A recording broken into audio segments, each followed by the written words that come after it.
네, 우리 ITS TV 복음방송 시청자 여러분 안녕하십니까? 오늘 지구촌 명설교자 초청 강사 권호준 목사님 우리 다 같이 박수로 모시고 우리 말씀 듣는 시간 가지겠습니다. 박수로 모시겠습니다.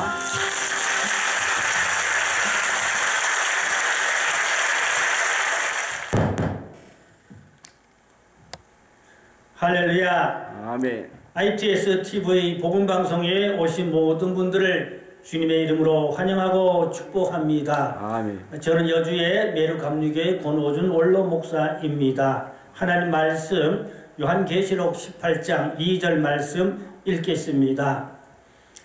힘찬 음성으로 외쳐 이르되 무너졌도다 무너졌도다 큰 성 바벨론이여 귀신의 처소와 각종 더러운 영이 모이는 곳과 각종 더럽고 가증한 새들이 모이는 곳이 되었도다. 아멘. 아멘. 오늘은 본문과 요한계시록 18장을 중심해서 큰 성 바벨론의 3대 문화라는 제목으로 말씀을 나누려고 합니다. 이 큰 성 바벨론은 원조가 노아의 증손자 니므롯이 바벨탑을 쌓았습니다. 그리고 바벨탑 꼭대기에다가 태양신을 섬겼습니다. 하나님이 노여워서 그걸 허물어뜨려서 바벨 했다고 그랬어요. 그래서 이 바벨의 원조는 니므롯입니다. 바로 바벨탑이 원조인 것입니다. 이것이 전 세계로 확산되어져 있습니다. 그래서 지금은 이 바벨론이 어디냐? 특정한 장소를 말할 수는 없고 사탄의 문화, 죄악 세상을 바벨론이다. 그렇게 보시면 되겠습니다. 이 바벨론에는 사탄의 문화입니다. 100% 사단이 역사하는 곳입니다. 각 나라마다 문화가 있어요. 중동에는 주로 이슬람의 문화가 있지요. 또 이스라엘에는 유대교 쪽의 문화가 있고 한국에는 유교 불교의 전통 문화가 있어요. 그런가 하면 미국이나 유럽 쪽에는 기독교 문화가 있어요. 역사를 보면 기독교 문화가 있는 나라들이 제일 잘 살고 선진국인 것을 알 수가 있습니다. 그러면 이 바벨론의 문화를 크게 말하면 세 가지로 나누어서 말씀드릴 수가 있겠는데요. 첫째로 바벨론의 문화는 사치 문화입니다. 이 계시록 18장에 보면 사치에 대한 말씀이 아주 많이 기록되어져 있습니다. 계시록 18장 3절 말씀 보니까 그 음행의 진노의 포도주로 말미암아 만국이 무너졌으며 또 땅의 왕들이 그와 더불어 음행하였으며 땅의 상인들도 그 사치의 세력으로 치부하였도다 하더라. 여기 보니까 왕들과 귀족들이 사치한다고 했어요. 그래서 사치는 누가 합니까? 귀족들과 돈 많은 사람들이 주로 사치를 하게 됩니다. 이 사치 뒤에는 엄청난 또 죄악이 있는 것을 알게 됩니다. 그래서 이 바벨론의 문화는 치부하는 엄청난 사치와 죄악의 문화인 것을 알게 됩니다. 그래서 사도 요한은 이 바벨론의 문화를 귀신의 초소다. 각장 더러운 영들이 모이는 곳이다 라고 말씀했어요. 그러므로 이 세상은 온통 바벨의 문화입니다.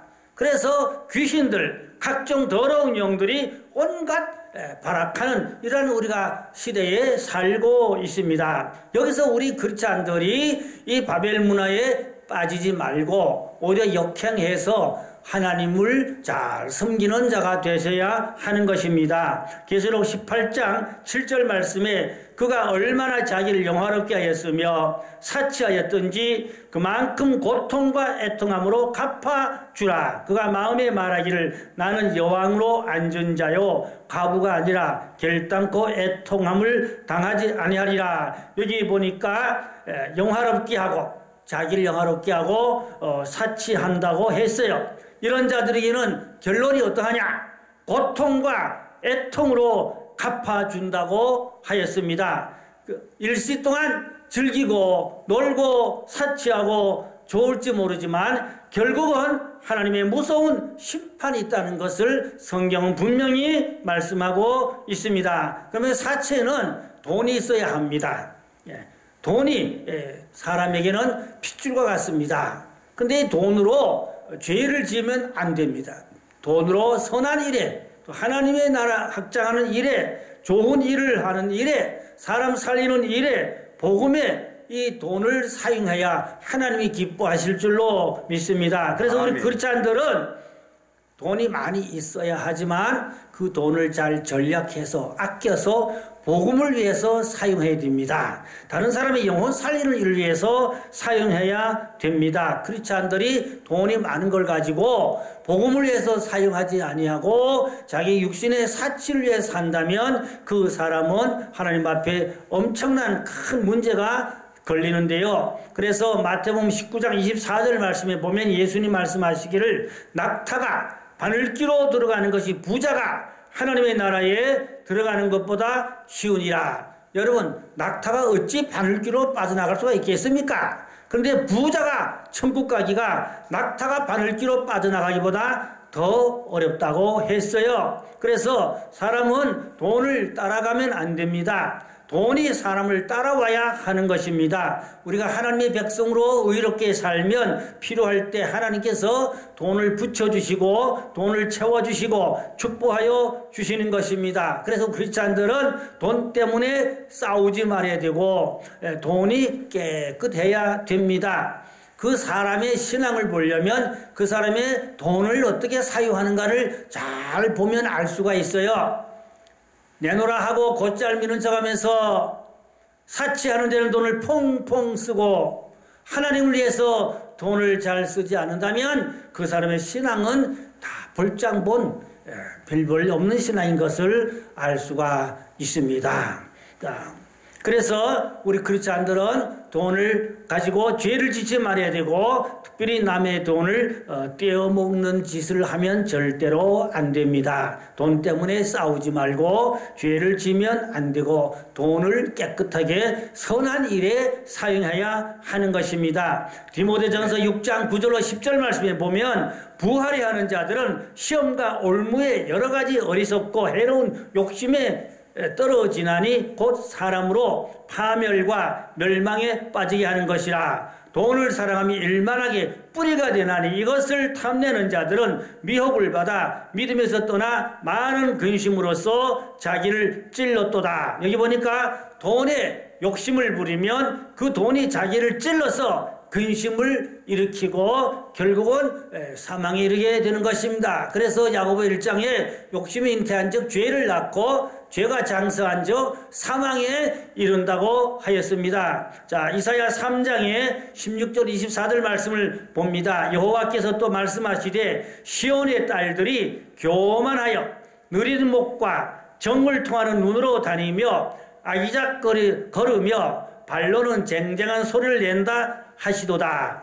그러므로 주께서 시온의 딸들의 정수리에 딱지가 생기게 하시며 여호와께서 그들의 하체가 드러나게 하시리라. 여기 보니까 하체가 드러나게 하시리라. 요즘 여성들의 하의 실종 시대다. 여성들의 하의가 점점 짧아지고 있습니다. 일찍이 이사야가 예언한 말씀이 마지막 때가 되어서 다 적중되고 이루어지는 현실에서 우리가 살고 있습니다. 주께서 그날에 그들이 장식한 발목고리와 머리에 망사와 반달 장식과 귀고리와 팔목고리와 얼굴 가리개와 화관과 또 발목 사슬과 띠와 향합과 호신부와 반지와 코고리와 예복과 겉옷과 목도리와 손주머니와 손거울과 세마포옷과 머리수건과 노를 제하시리니 그때 썩은 냄새가 향기를 대신하고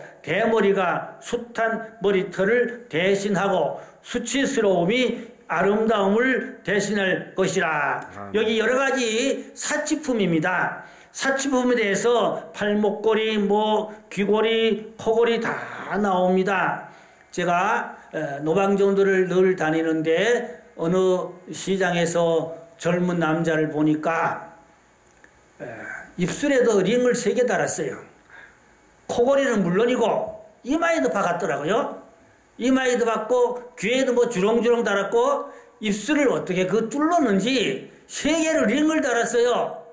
참나 기가 막힙니다. 이 사탄의 다 노예들이지요. 어떻게 보면 너무 불쌍한 사람들입니다. 그러면 우리 크리스찬들이 선교 헌금은 인색하고, 예? 하늘나라 확장과 복음을 위해서는 인색하고, 자기 몸에 값비싼 액세서리를 많이 걸치는 사람들 조금 생각할 문제가 있습니다. 우리 크리스찬들은 검소해야 됩니다. 전략해야 됩니다. 그리고 아껴서 복음을 위해서 돈을 사용해야 됩니다. 저는 근래에 정보에 정확한 정보하면 서울의 어느 대형계 목사님의 저택이 60억짜리라는 이야기를 들었습니다. 또 어느 대형계 원로 목사님의 저택이 아파트가 30억이고 3억짜리 자가용을 타신다는 이야기를 들었습니다. 자, 그래도 되는 것인가? 한번 우리가 생각해 볼 문제가 있다고 생각을 합니다. 저는 아프리카 선교를 늘 하고 있는데요. 아프리카에는 1,000만 원이면 예배당 잘 짓습니다. 대략 교회는 많이 지어주는데 목사님의 사택을 지어주는 일은 거의 희박합니다. 그래서 목사님이 움막집에 살고 텐트 같은데 허술한 거지 같은데 살면서 목회를 하시는 거예요. 그러니까 제가 마음 아픈 것은 예배당도 지어드리고 사택도 지어드리면 좋겠다 그런 마음이 생깁니다. 10억이면 예배당 10개 이상을 짓습니다. 1억이면 예배당을 10개 이상 지어요. 그러니까 우리 기독교인들은 전략해서 아껴서 복음을 위해서 선교를 하는데 돈을 사용해야 될 줄로 믿습니다. 아멘. 계시록 18장 12절로 13절 말씀에 보면 그 상품은 금과 은과 보석과 진주와 세마포와 자주옥감과 비단과 붉은 옷감이요 각종 향목과 각종 상아 그릇이요 각종 나무와 구리와 철과 대리석으로 만든 각종 그릇이요 계피와 향료와 향과 유향과 포도주와 감람유와 고운 밀가루와 밀이요 소와 양과 말과 수레와 종들과 사람들의 영혼들이라. 이 말씀에 보면은 다 사치품에 대해서 말씀하시면서 뭐라 한 거니까 사람들의 영혼까지 매매한다고 했어요. 저는 이 말씀을 좀 굉장히 고민해 봅니다. 사람의 영혼은 보이지는 않는 것인데 어떻게 사람의 영혼을 매매하는가? 제 생각에 아마 인신 매매하는 정도, 장기 매매로 사람을 잡아가서 팔아먹는 거, 이러한 것들이 다 영혼 매매가 아닌가?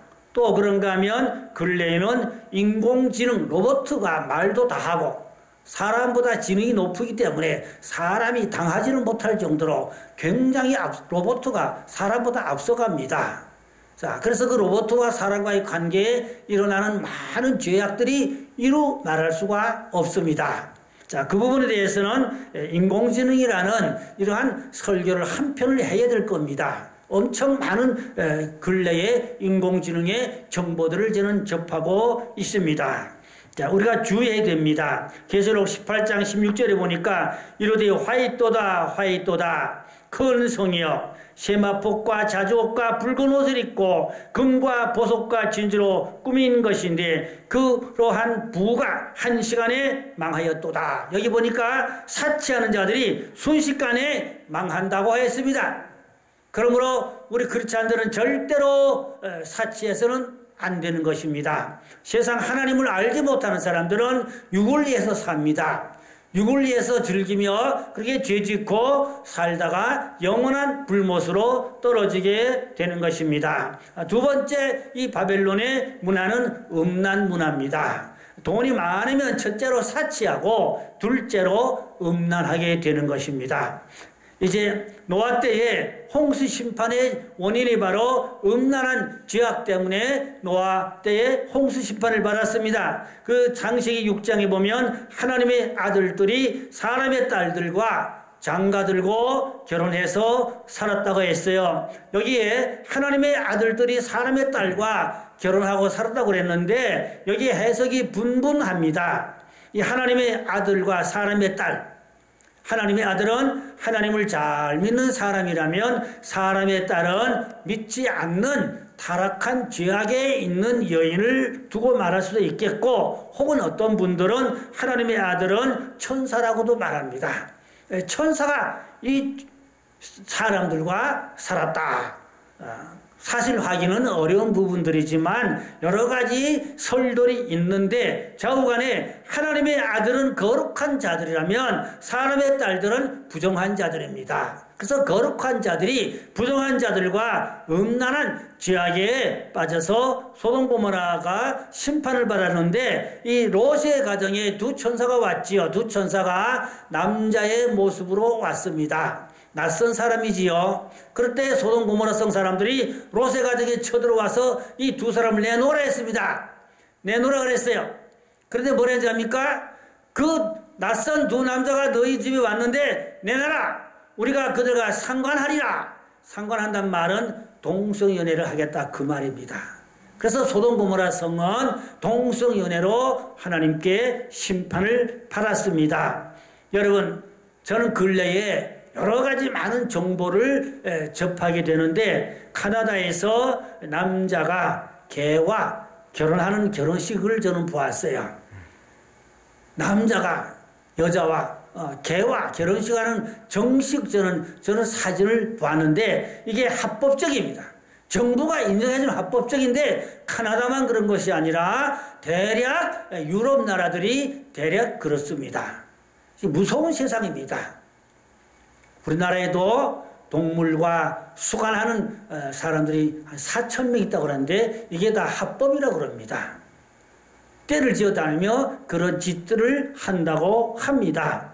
자, 그런가 하면은 또 동성연애가 지금 전 세계적으로 급물살을 타고 진행하고 있습니다. 이게 마지막 때에 하나님의 심판을 자초하고 재촉하는 무서운 죄악이라는 사실입니다. 그래서 동성연애자들의 그 평균 수명이 41살이라고 합니다. 다 병들어 죽는 겁니다.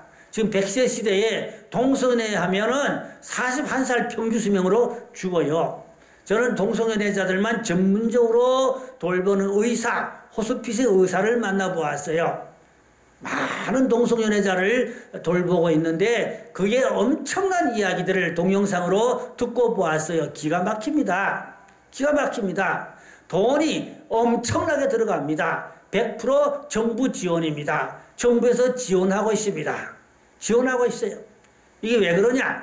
마지막 사탄의 문화로 이게 프로메스도록 가는 길목에서 이게 세계화의 급물살이라는 것을 우리는 알 수가 있습니다. 그러므로 내 백성아 거기서 나오라. 하나님의 택한 백성들은 절대로 그 죄악의 물결에 휩쓸리거나 빠져서는 안 될 줄로 믿습니다. 아멘. 야, 그래서 이제 마지막 때에는 불법이 성행한다고 예수님도 말씀하셨는데 뭐가 불법이냐? 하나님 말씀에 어긋난 게 불법이요, 역차별법이 불법입니다. 그래서 악한 법이 정당화되면서 선량한 사람들이 피해당하는 법이, 역차별법이 이게 불법입니다. 그래서 다니엘도 7장에 보니까 마지막 때 되면 법을 변개하려고 한다는 말씀을 예언한 바 있습니다. 우리 크리스찬들이 세상의 죄악을 막을 수가 없어요.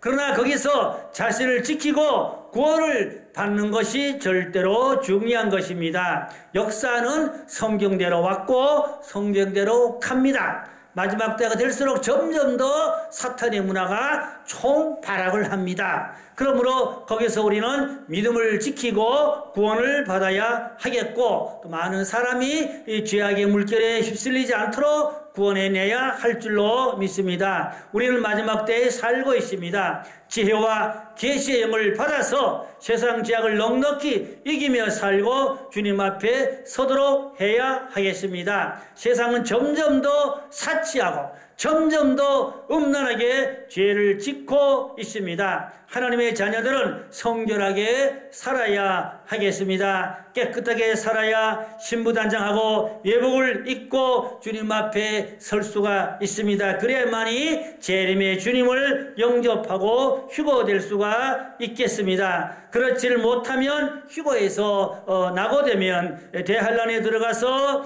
연단을 받아야 되는데 엄청난 고난을 감수하고 대가를 지불해야 되는 것입니다. 그러므로 크리스찬들이 정신 차리고 깨어 열심을 품어 하나님 말씀대로 믿음의 정절을 굳게 지켜야 되는 것입니다. 마지막 때의 사치와 음란으로부터 벗어나서 주님 안에서 이기는 자의 반열에 서도록 자신과 싸우고 세상 죄악과 싸우고 마귀와 싸워서 선한 싸움에 반드시 승리해야 됩니다. 세례 요한으로부터 천국은 침노를 당하나니 침노하는 자가 빼앗는다고 했습니다. 세상은 영적 전쟁의 싸움터입니다. 우리는 죄와 싸워서 반드시 이겨야 할 줄로 믿습니다. 아멘. 세 번째, 이 바벨론의 문화는 배교 문화입니다. 아주 못된 무서운 이 문화인데요.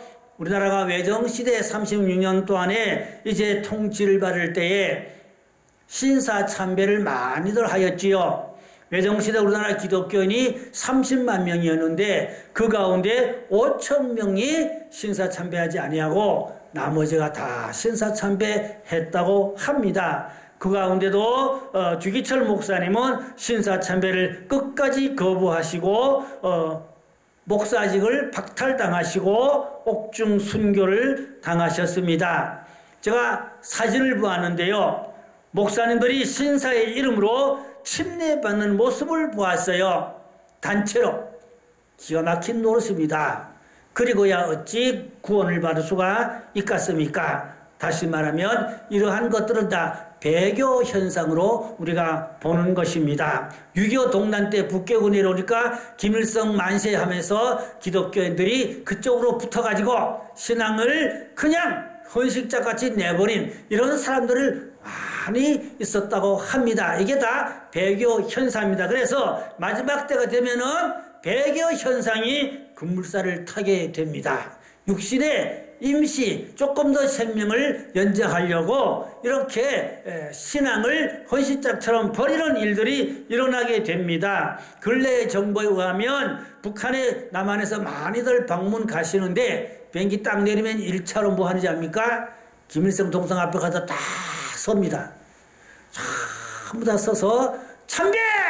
전부 다 참배해야 그 다음에 일이 진행되는 겁니다. 여기에 기독교인들이 가는데 기독교인들 대다수 거의 다 김일성 장군 앞에 동상 앞에 참배하는 것입니다.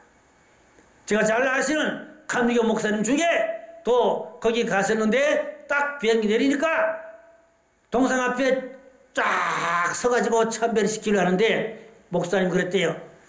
거기 교도관한테 나 목사입니다. 나 참배 못합니다. 나 돌아가겠습니다. 그러니까 가만히 있으라고 저 뒤에 가만히 계세요. 그래서 뒤에 가서 그냥 어영부영 가만히 서 있었다는 거예요.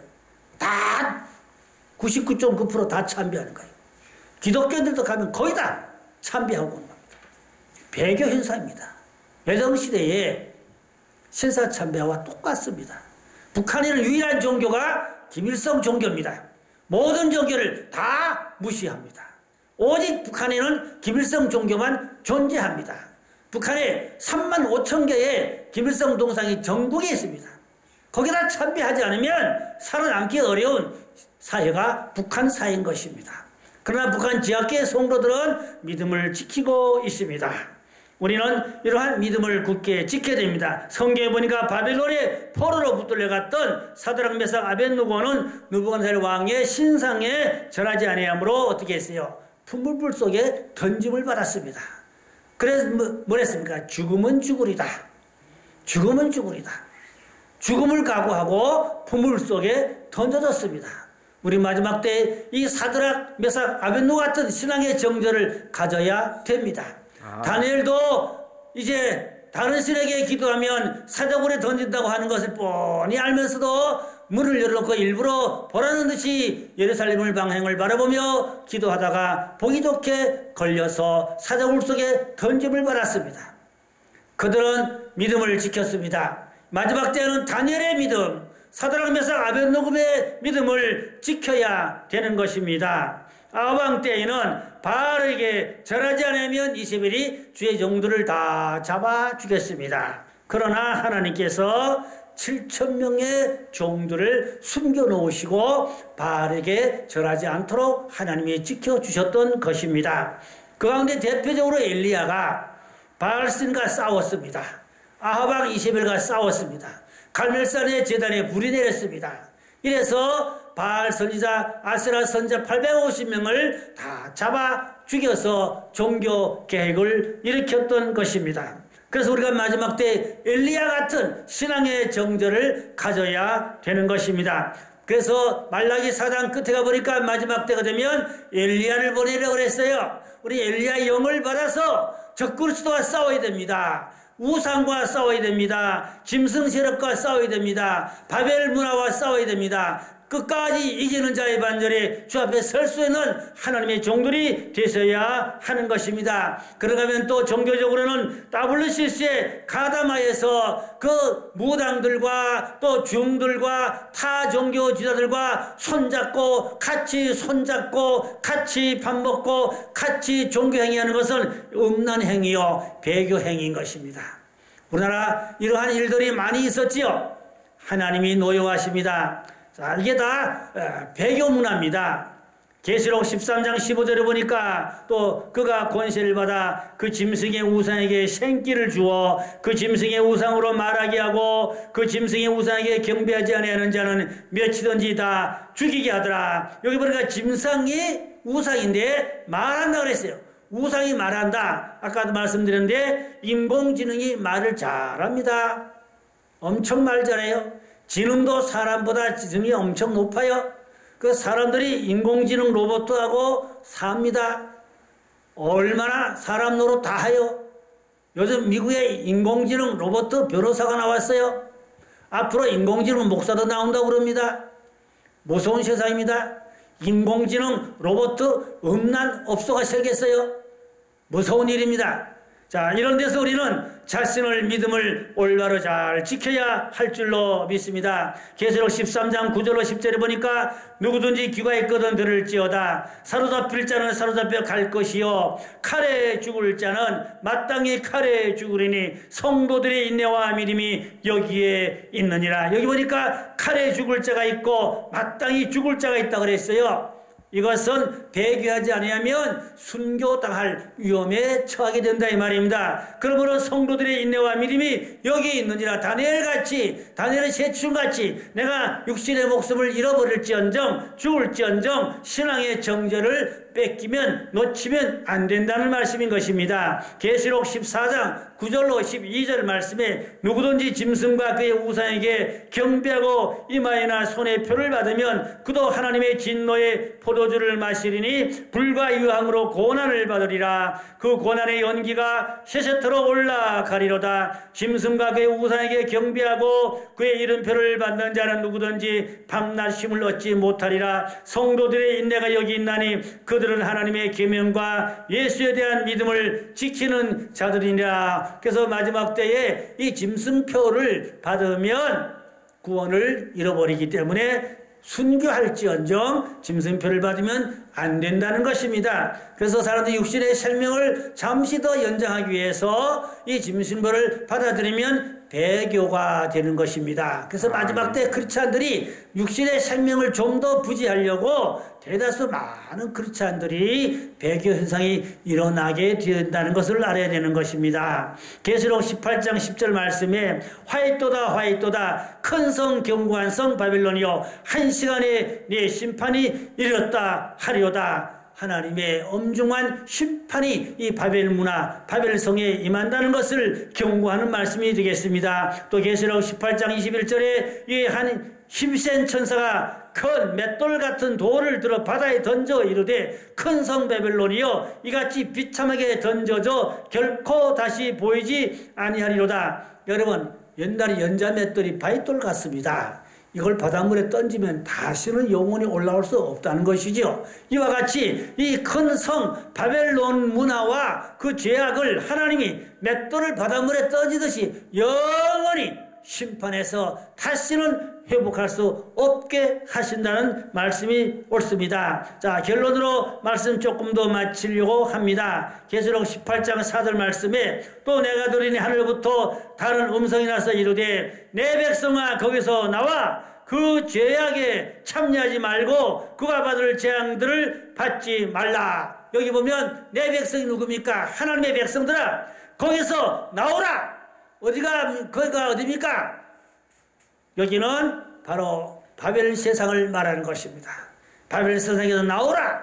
그들이 받을 죄악을, 그들이 받을 심판을 받지 말라 이 말입니다.